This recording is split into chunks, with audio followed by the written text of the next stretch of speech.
Halo teman pemilih, hari ini saya Aigintari, Kadif Sosdiklik Parmas KPU Kota Singkawang sedang bersama Bapak Dr. Andes Julhiar. Bapak Dr. Andes Julhiar ini adalah Kaban Kesbangpol Kota Singkawang. Assalamualaikum Bapak. Waalaikumsalam warahmatullahi. Kita ketahui bersama bahwa Pileg, Pilpres, dan Pilkada sudah selesai di Indonesia. Nah, hari ini kita berbincang-bincang dengan Bapak Dr. Andes Julhiar terkait Pilkada kemarin. Pak, ada sedikit beberapa pertanyaan nih Pak untuk Bapak terkait Pilkada kemarin. Kemarin itu ada nggak sih Pak upaya yang dilakukan Kesbangpol untuk meningkatkan kesadaran politik masyarakat, khususnya pemilih pemula? Karena kita ketahui pemilih pemula di Kota Singkawang ini kan jumlahnya lumayan banyak Pak.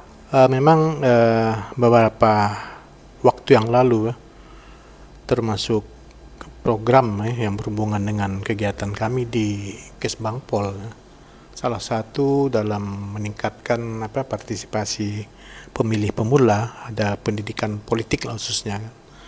Itu kita mengadakan sosialisasi yang jelas tuh kan, karena sosialisasi terutama pemilih pemula ini kan kebanyakan di sekolah dan kampus.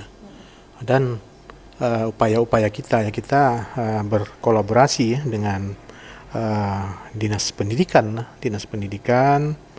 dan juga menjalin kerjasama dan bersinergi dengan KPU sendiri dan juga dengan Bawaslu dan perlu sosialisasi karena pemilih pemula adalah dari generasi milenial mereka untuk pertama sekali sebagai pemilih jadi perlu juga kita menginformasikan hal-hal yang berhubungan dengan tujuan negara kita, apa pentingnya mereka ikut berpartisipasi secara aktif dalam pemilihan baik itu presiden, gubernur, pemilihan bupati wali kota maupun anggota legislatif. Barangkali itu yang beberapa hal yang pernah lakukan dalam kegiatan tersebut juga ini memang perlu kita adanya interaktif lah dengan mereka. Jadi jangan hanya sosialisasi ini hanya satu arah, hanya one way sebenarnya dua arah lah. Yang penting rasa keingintahuan mereka inilah yang perlu kita buka sehingga mereka ini banyak bertanya. Karena ini lebih bagus dalam sosialisasi atau pendidikan politik adalah hal yang sifatnya interaktif. Dan pikir begitu yang telah kita lakukan dan mungkin akan kita lakukan untuk masa-masa mendatang.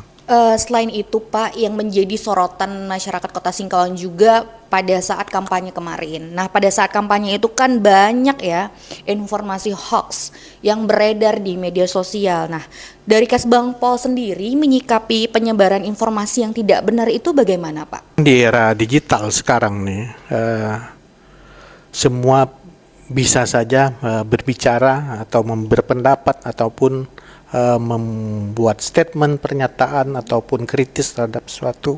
Ini hal yang sangat mudah lah, karena memang didukung oleh semua yang serba canggih sekarang termasuk sosial media.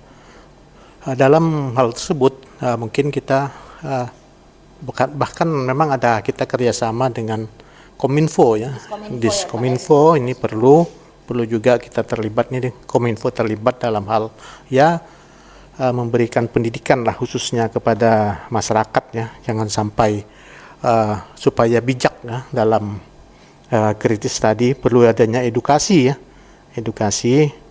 dan juga aparat penegak hukum. Mungkin kita yang masih agak kurang adalah mungkin sosialisasi undang-undang ITE mungkin.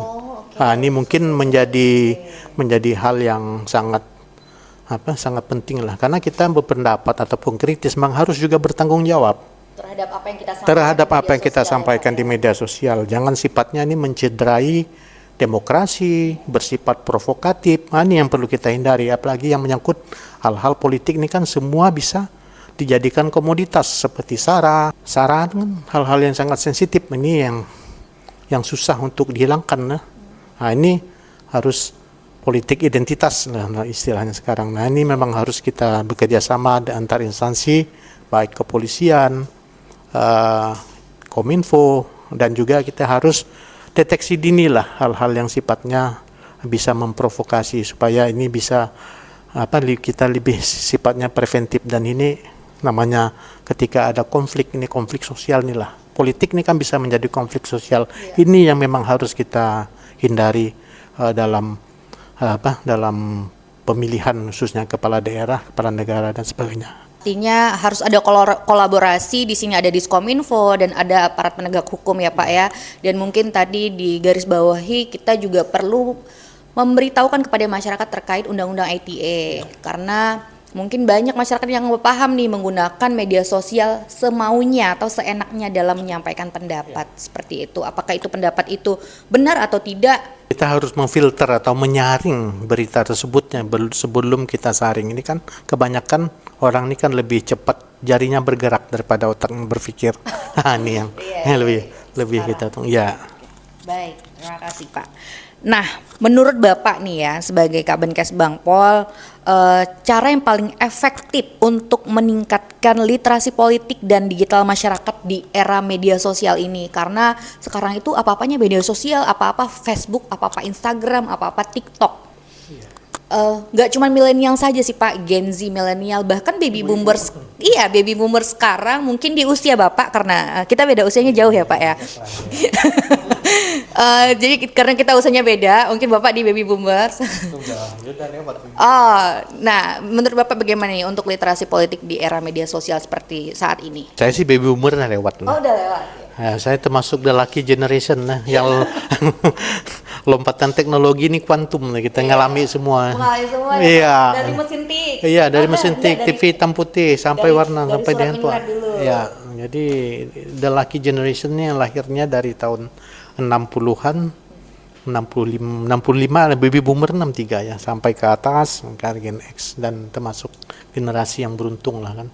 Memang dalam gimana menyaringnya, memang yang literasi ini kan, dalam kita berliterasi, ini hal-hal yang memang sangat menjadi perhatian lah. Tadi telah sampaikan, dalam kita menyampaikan sesuatu, ya kita harus bertanggung jawab, jangan hanya sifatnya kritis tapi tidak ada solusi. Memang tidak wajib bagi itu memberikan solusi, karena biasa yang dikritisinya adalah penyelenggara atau pemerintah sendiri kan. Ya, tapi paling tidak hal-hal yang di sosial media itu jangan sampai hal yang sifatnya provokatif, apalagi memecah belah. Apalagi sekarang nih kan, selain itu politik uang ini pun turut juga.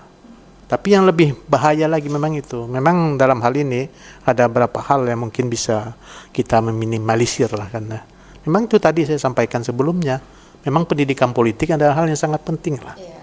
Dan masyarakat juga harus tahu konsekuensi dari apa yang dilakukannya dalam memprovokasi atau menyampaikan sesuatu yang memang baik bagi dia, tapi belum tentu bagi orang lain, dan harus melihat dampaknya secara keseluruhan. Itu yang menurut kami memang ke depan ini memang harus lebih menjadi perhatian kita bersama. Apalagi platform-platform sekarang ini kan memang mudah, semua orang ini kan bisa, bukan hanya anak-anak, bukan hanya pemula, ibu-ibu sampai yang tua, anak baru lahir baru 3 tahun 4 tahun itu udah pandai deh buka YouTube, buka sosmed. Iya betul, untuk generasi sekarang barangkali itu.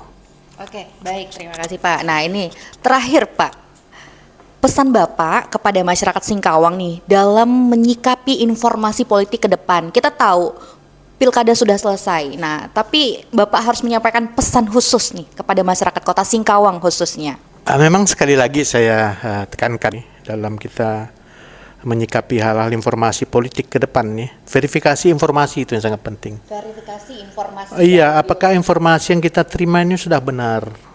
Apakah ini hanya buatan manusia yang bisa direkayasa? Apalagi sekarang nih kan yang salah satu menjadi perhatian kita adalah AI tadi. Teknologi, kecerdasan buatan. Apapun bisa direkayasa. Ini yang sangat berbahaya. Itu pun menjadi perhatian dalam ketahanan nasional kita lah. Ini yang sangat penting ya. Kita jangan sampai terpancing, hindari hal terpancing dengan cara yang sifatnya provokatif. Gunakan hak pilih dengan bijak. Dan ya dengan aktif dalam pengawasan ya. Aktif dalam pengawasan. Perbedaan pilihan adalah suatu hal yang wajar. Wajar ya Pak? Wajar. Tuhan menciptakan suatu tidak ada yang sama, walaupun manusia itu kembar sekalipun kan demikian kan. Iya. Jadi kami pikir yang penting, apalagi Singkawang adalah kota yang tertoleran nomor 1 di Indonesia. Orang ini mau takut mau masuk Singkawang, termasuk investor lah itu ini kan, yang memang banyak lari dari luar ke luar nih kan, karena toleransi kita nggak bagus, kita dalam tidak aman, karena yang penting adalah persatuan dan toleransi menjadi pondasi utama yang kita dalam berdemokrasi. Kami pikir itu yang sangat penting. Jadi yang bisa saya garis bawahi di sini, Kota Singkawang sebagai kota tertoleran, bahwa kita harus menjaga itu. Yang kedua, kita berbeda pilihan itu biasa ya Pak. Manusia saja diciptakan oleh Tuhan Yang Maha Esa berbeda-beda. Mengapa kita tidak bisa memilih yang berbeda seperti itu? Dan bijaklah dalam berdemokrasi. Baik, terima kasih Bapak Dr. Andes Julhiar selaku Kabankes Bangpol Kota Singkawang atas bincang-bincangnya pada hari ini. Saya ucapkan terima kasih Pak. Salam sehat selalu. Salam demokrasi. Semoga Bapak dan teman-teman di Kesbangpol ini selalu dilindungi oleh Tuhan Yang Maha Esa. Demikian perbincangan kita hari ini bersama Bapak Kabankes Bangpol, Bapak Dr. Andes Julhiar. Teman pemilih, jangan lupa selalu jaga kesehatan dan salam demokrasi.